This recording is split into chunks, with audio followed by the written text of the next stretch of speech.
Whatever. Okay, so, does anybody have any whiskey?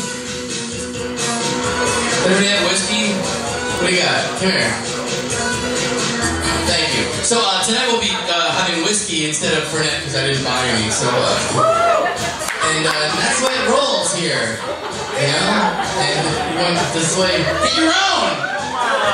Write a good question! Go out there and come up with a good question, and maybe you get some of this.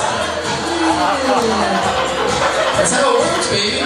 That's how the Dr. Hal show works. If you want to get a shot off my desk, you gotta get a good question now. So, here's another one. Here's another one. Okay. Just shove it right in there. All the girls do. Just shove it right in my picture. Okay, Rob?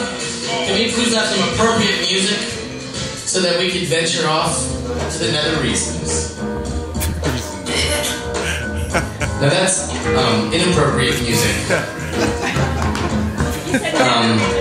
Nether regions. I did say nether regions, I did. Reasons. More of a celestial reasoning. Can we get some, you know, space? That's right, space. It's the final frontier. These are the voyages of the astrologer Pete Goldie. His 5-minute mission. To present bar graphs, charts.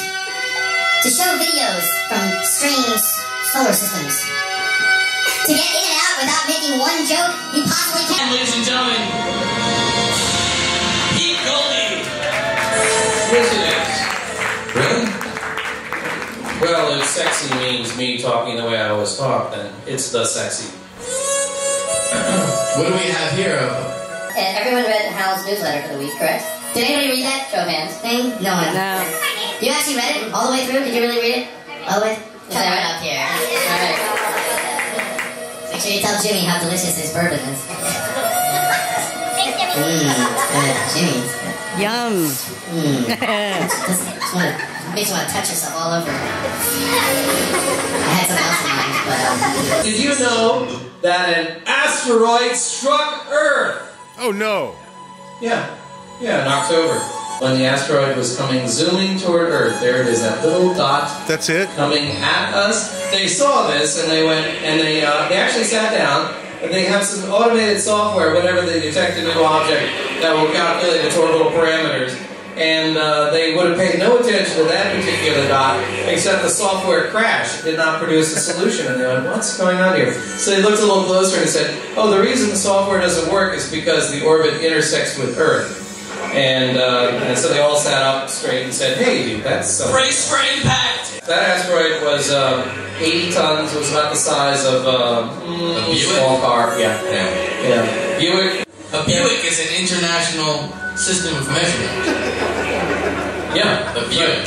Yeah, it was 0.99 Buicks, and it then hit over the Namibian desert in northern Sudan. Yeah, this is the asteroid. When it entered the atmosphere, you know, it burns up. It kind of looks like a car. Look. And that's the contrail after the wind had blown it around for a while. Taken with a cell phone camera by someone who actually has a cell phone in the Namibian desert. The asteroid disintegrated 23 miles above, an hour before sunrise, and they had a pretty good idea where it was. So, the next image, they decided to go out and find it. Here's what you do. It's actually a friend of mine, Peter Yenikis, from down at Ames. He went to Namibia, to Sudan, and he got university students from the University of Khartoum, and they all lined up to go and find bits of that asteroid. There's Peter there, and that's a chunk of the asteroid. They actually found about 280 pieces, 10 pounds total or so. Next image, we're going to look at some of this asteroid in an electron microscope. And the nice thing is when they take thin sections of an asteroid, electron microscope, they will always put little scale bars on it, and they will put labels. They'll say A, B, C, and D. And within that, they have C, and they have arrows pointing to things. And I want you to see what they do when they take electron micrographs. But that was pretty cool, because they decided that the mineral there was called urolite, and it has been linked to the F-class asteroids. Well, what's really unique about this is the first time they sort of have a cradle to grave with an asteroid. It's like, ooh, there it is. Ooh, hey, and it hits Earth, and ooh, hey, we got it. So they got the whole thing there. Broke up, landed, collected pieces. It was all in the New York Times today. I know, I went to the New York Times, the liberal media. That's my daughter. Oh. Yeah, you know. She's not happy. Yeah, she's not happy. That's a weird clown photo. She's a lot. This is a better picture than that. But she's is that taken with an electron microscope? No. And I found out why she was so sad. Why is she so sad? Next picture, David. Because she doesn't have a spaceship like Chicken John did when he was a little boy. Yeah! Now, look how happy I was. What happened to make me the cynical monster that I am today? I thought you wore a fake mustache back then. I got a gavel, for Christ's sakes. I'm a fucked up individual. Yeah. I steal whiskey. I know. From nice people. I know. Yeah.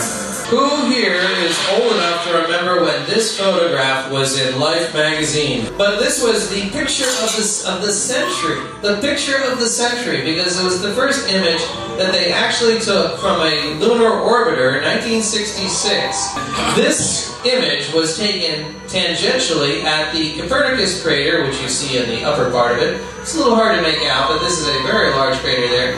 And this was called the image of the century because, for the first time, it gave people an idea of what it was really like on the moon, as opposed to just looking straight at the moon. It's like, wow, look at the terrain there. And another interesting thing about this image is it was never meant to ever be anything special. It's what the orbiters that they sent up there were specifically designed to shoot straight down the moon and find landing places for the human landing on the moon. And when they reached the end of a roll, before another roll went, they went and said, oh, we won't waste this film. We'll take a few tangential shots. They did. Got this image. I spoke about it last week, and I'd like to point out that after I talked about it last week, it was written up in the LA Times. Somebody is stealing my material. This is something that I really don't know. Yeah, they're sending people here to our show to steal your material. I have a side note. Even though this was not taken by a human, it was taken by one of our robots that we sent up orbiting there. We sent up 5 lunar orbiters in 1965-66, and the side note says, it's a fake. So, man did not go to the moon, our robots did not go to the moon. There's no moon. That's what it is. God. Wow. And all the conspiracy theories are just part of one larger conspiracy. Wow. Do you ever look at your hand?